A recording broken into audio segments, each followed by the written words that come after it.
یہ جو عید کی راتوں کی فضیلت بیان کی جاتی ہے، بھائی سن رہے ہیں؟ ریکارڈ بھی ہو رہا ہے.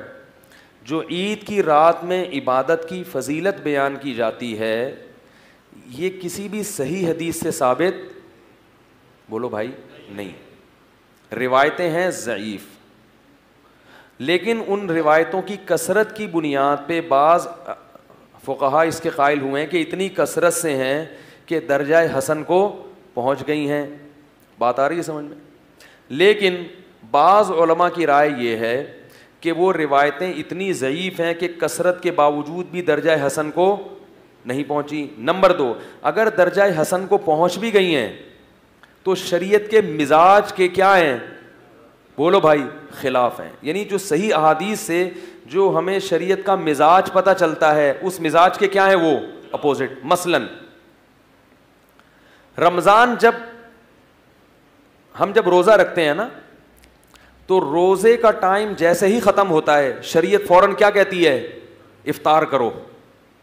اپنے آپ کو مشقت میں مت ڈالو، کیونکہ روزے کا ٹائم کیا ہو گیا ہے؟ ختم. لہذا افطار کرنا کیا ہے؟ بولو بھائی، عبادت. یہی وجہ ہے کہ رمضان جیسے ہی ختم ہوتا ہے، روزہ رکھنا کیا ہو جاتا ہے؟ اس دن حرام ہوتا ہے جس دن رمضان ختم ہوا. آج آپ کو افطار کرنا ہے، عید الفطر منانی ہے، اور روزہ رکھنے پر آپ پر کیا ہے؟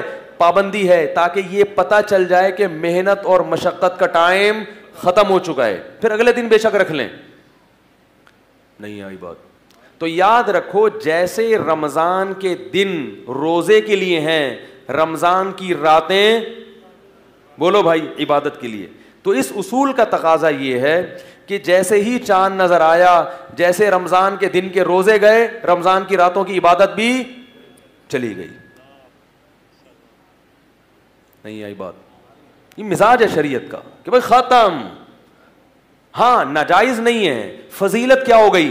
ختم. اب جیسے پورے سال کی راتیں ہوتی ہیں، کوئی عبادت کرے ثواب، نہیں کرے کوئی حرج نہیں. اور جتنا ثواب عام راتوں میں ہے، اتنا ہی عید کی راتوں میں. تو وہ فضیلت کیا ہو گئی؟ ختم. یہ مزاج ہے شریعت کے کہ جو چیز، یعنی جیسے روزہ ہے نا، روزہ وہ ختم ہوتا ہے تو اسی وقت ختم کرنا ضروری ہے اس کو. اس کی ایک اور دلیل یہ ہے کہ عید الفطر کے دن روزہ رکھنا تو حرام ہے، تو یہ اتنا بھی ہوتا نا کہ آپ نیت کر لیتے کہ میرا روزہ نہیں ہے، بس اس سے کافی تھا نا، کھانا پینا تو ضروری نہ ہوتا. لیکن ہمارے نبی عید الفطر کے دن صبح باقاعدہ کھایا کرتے تھے. صرف اتنا کافی نہیں سمجھا گیا کہ ہم نے نیت نہیں کی، ہم نماز کے بعد کھا لیں گے، کوئی نہ. دن کا آغاز کس سے ہوگا؟ کھانے سے. حالانکہ اس ٹائم آپ کا عام معمول کھانے کا نہیں تھا. صحابہ اور نبی کا جو معمول تھا نا کھانے کا، وہ ظہر سے پہلے دوپہر کا کھانا. ناشتوں کا اس زمانے میں رواج نہیں تھا، لیکن نبی صلی اللہ علیہ وسلم صبح اٹھتے اور عیدگاہ میں جانے سے پہلے باقاعدہ ناشتہ کرتے تھے. ناشتے کا مطلب جو کھجور کھا لی، کچھ کھا لیا، یہ ثابت کرنے کے لیے کہ آج ہمارا روزہ نہیں ہے. صرف نیت سے ثابت نہیں کرنا، اپنے عمل سے ثابت کرنا ہے کہ جو مشقت کا ٹائم تھا وہ کیا ہے؟ ختم ہو گیا ہے. تو اسی کا تقاضا یہ ہے کہ عید کی رات بھی عبادت کی رات، بولو بھائی، نہ ہو. کیونکہ جو راتیں تھیں فضیلت کی، وہ چاند نظر آتے ہی جیسے دن کے روزے گئے، راتوں کی فضیلت بھی ختم. تو اس لیے میرا ذاتی ذوق یہ ہے، اور بعض بڑے علماء کی بھی رائے یہ ہے کہ لیلۃ الجائزہ جسے کہا جاتا ہے کہ رمضان کی رات، اس میں عبادت کی کوئی فضیلت چونکہ کسی صحیح حدیث سے ثابت نہیں ہے، اور ضعیف روایتیں ان صحیح احادیث کا مقابلہ نہیں کر سکتی، اس لیے اس کی فضیلت نہیں ہے. لیکن یہ مسئلہ اختلافی ہے.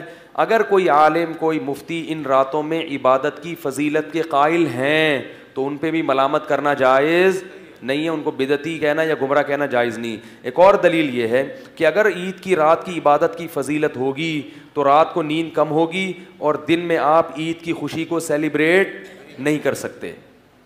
جبکہ جب شریعت نے عید دی ہے تو وہ سیلیبریٹ کرنے کے لیے دی ہے، تبھی تو اس میں باقاعدہ کھانا کھایا جا رہا ہے، اس میں نئے کپڑے پہنے جا رہے ہیں.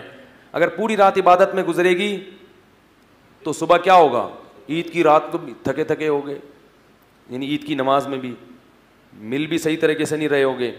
تو یہ خود اس سے بھی پتہ چلتا ہے کہ یہ اس رات کی کو اضافی فضیلت دینا یہ شریعت کے مزاج کے خلاف ہے. تو میری ذہن ان دلائل کی طرف ہے, لہذا میں انہی علماء کی بات کو زیادہ بہتر سمجھتا ہوں جو اس رات کی عبادت کی فضیلت کے قائل نہیں ہے. میری رائے یہ ہے کہ اس رات عبادت ضرور کریں, اتنی جتنی پورے سال کرنی ہے, کیونکہ رمضان میں آپ کو جو عبادت کی عادت پڑ گئی ہے, پوری رات سو کے اس عادت کو خراب بولو بھائی نہ کریں. اس نیت سے عید کی رات تہجد پڑھیں کہ پورے رمضان کرتے رہے ہیں, اب ایک دم چھوڑ دی تو سستی ہوتی ہے, پھر پورے سال گول. اس نیت سے عید کی رات کو آپ اٹھ کے کیا پڑھیں, تہجد پڑھیں, فضیلت سمجھ کے نہیں, اپنی عادت کو مینٹین رکھنے کے لیے. اور پھر یہ بھی نیت ہو کہ کل بھی پڑھیں گے, پرسوں بھی, پورے سال پڑھیں گے. آئی بات سامنے؟ تو اس لیے میری رائے میں اس کی کوئی الگ سے فضیلت نہیں ہے, لیکن ساتھ ساتھ میں یہ بھی کہتا ہوں کہ جو علماء اس کی فضیلت کے قائل ہیں تو ان پہ انگلی اٹھانا, ان پہ طنز کرنا, ان کو بدعتی سمجھنا یہ بھی جائز نہیں.